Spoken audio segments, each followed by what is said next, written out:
popular spiritual author of the 20th century is C.S. Lewis. And one thing I enjoy about him is every now and again he will present a very logical train of thought to how he comes to his conclusions about matters of faith, especially when he runs into people who don't share that faith or want to challenge the legitimacy of believing in God and having faith in Jesus Christ.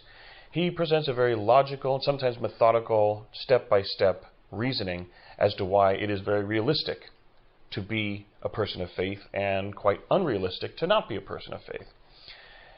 In the gospel for this Thursday of the third week of Lent, Jesus uses a kind of logic to deal with those who accuse him of acting in the name of Beelzebub, that it is by the power of Beelzebub that Jesus cures the sick and does these great works. And in the gospel for this Thursday of the third week of Lent, the Pharisees say to him, "By the power of Beelzebul, the prince of demons, he drives out demons."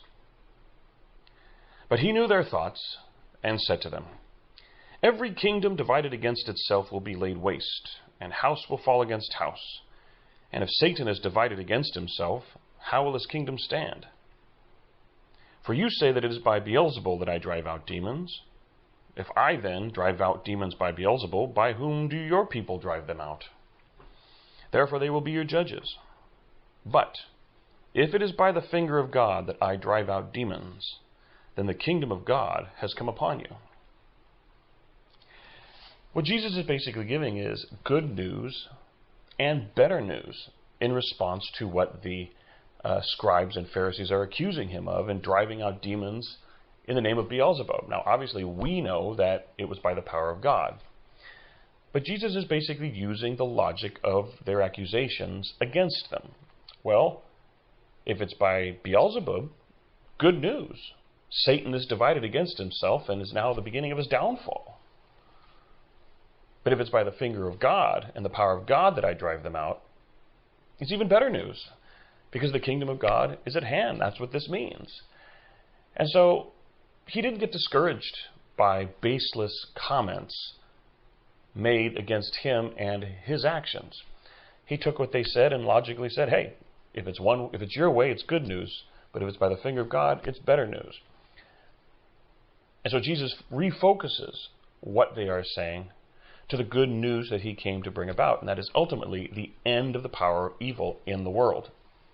Now, of course, we know there is still evil and still wrongdoing and terrible suffering in the world. And there are many people who, like the Pharisees, would say, see, how can we say there's a God who even exists, let alone loves us, because look at all the suffering we see.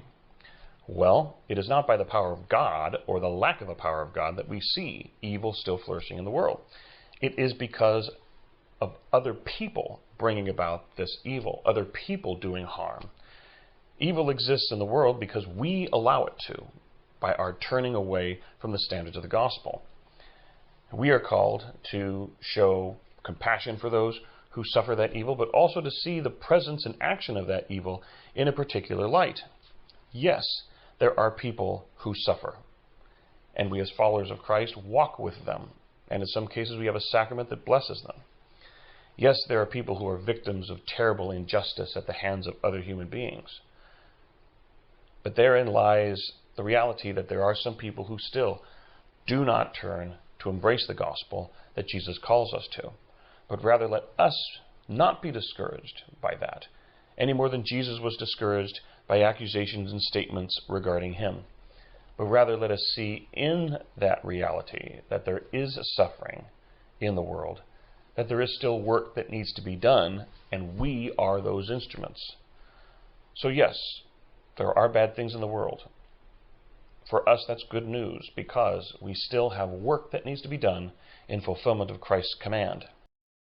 And the work that we continue to bring about is further proof that the kingdom of God is among us.